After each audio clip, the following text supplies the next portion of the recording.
Fala galerinha, beleza? Tudo bem com vocês? Professor Tarcísio aqui para mais uma videoaula. Hoje começaremos um novo assunto, tá ok? Hoje falaremos sobre as propriedades coligativas. Ainda estamos no módulo 11, na apostila de soluções, só que agora lá no capítulo 5. Então, o que são as propriedades coligativas? Essas são aquelas propriedades das substâncias puras que são modificadas quando se adiciona um soluto não volátil a elas. Essas propriedades, portanto, não são explicadas pela natureza das substâncias, mas sim pela quantidade de suas moléculas, partículas ou átomos.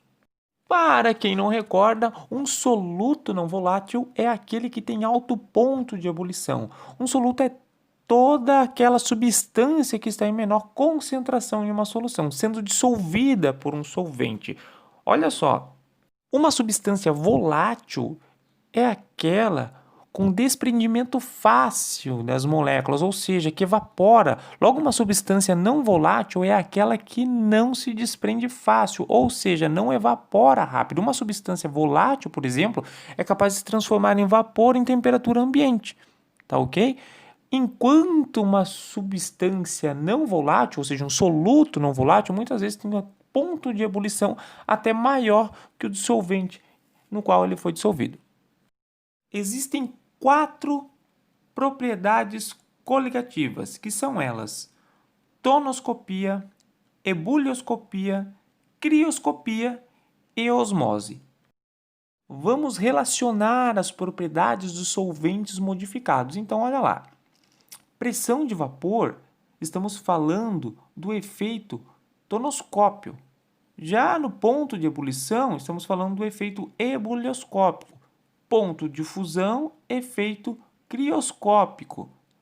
Pressão osmótica, estamos falando do efeito homoscópico ou fenômeno da osmose. O estudo das 4 propriedades coligativas permite entender e responder questões que muitas vezes parecem não fazer sentido às pessoas quando elas não têm o conhecimento sobre o conteúdo. Como, por exemplo, por que se acrescenta sal ao gelo para gelar lá a cervejinha um pouquinho mais rápido? Né? Ou por que as águas dos oceanos não congelam totalmente, mesmo em locais muito frios, com a temperatura abaixo de zero, sendo que temos o conhecimento, né, que a água tende a congelar quando chega em 0 graus Celsius. Estes são apenas 2 de muitos questionamentos que podem ser explicados pelo estudo das propriedades coligativas. Para poder entender e responder os nossos questionamentos, precisamos então entender como funcionam as propriedades coligativas. Hoje começaremos com a tonoscopia, também denominada de tonometria. Esta é a propriedade coligativa que estuda a diminuição da pressão máxima de vapor de um solvente causada pela adição de um soluto não volátil, aquele lá que tem altas temperaturas de ebulição. A fórmula para o cálculo da tonoscopia é a seguinte, onde ΔP é igual a P2 menos P. Então temos P, que é a pressão do vapor da solução, enquanto P2 é a pressão do vapor do solvente.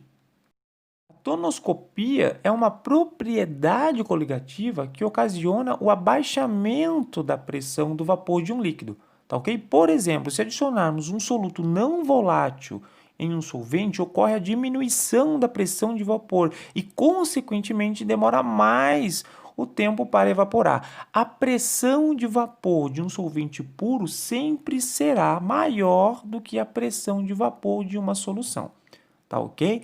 Com a adição das partículas do soluto, identificam-se as forças atrativas moleculares e diminui a pressão do vapor do solvente, o que faz que, consequentemente, a solução demore mais tempo para evaporar.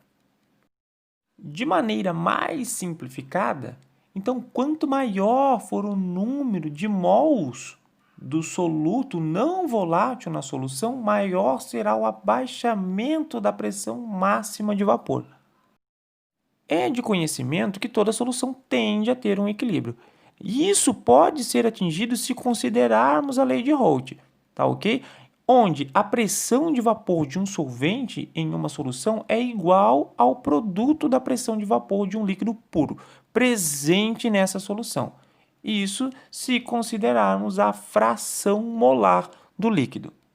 Para calcular esse princípio, vamos utilizar a seguinte expressão, onde P2 será igual a PO vezes X2, onde P2 será a pressão de vapor do líquido na solução, enquanto PO será a pressão de vapor no líquido puro. Logo, X2 será a fração molar do líquido na solução.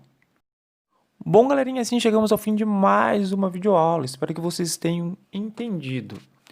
Como tarefa, vocês devem pegar a apostila de soluções lá do módulo 11, vocês vão abrir lá na página 27 e vão responder a questão 3, só que apenas a letrinha A, tá ok? É isso, um abraço e bons estudos.